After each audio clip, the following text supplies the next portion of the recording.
Daddojanam. Seasoned rice with yogurt. A main dish from India.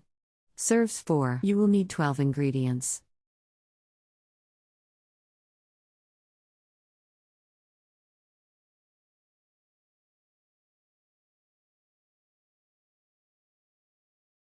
Step 1. Wash rice and cook until soft in the water.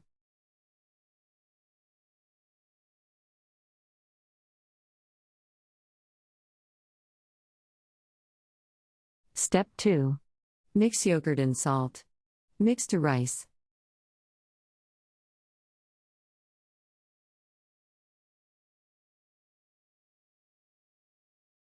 Step 3.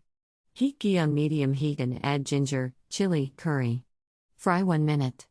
Pour on rice mixture and mix well together. Step 4. Transfer to a bowl and serve cold with pickle, cashew nuts, coriander.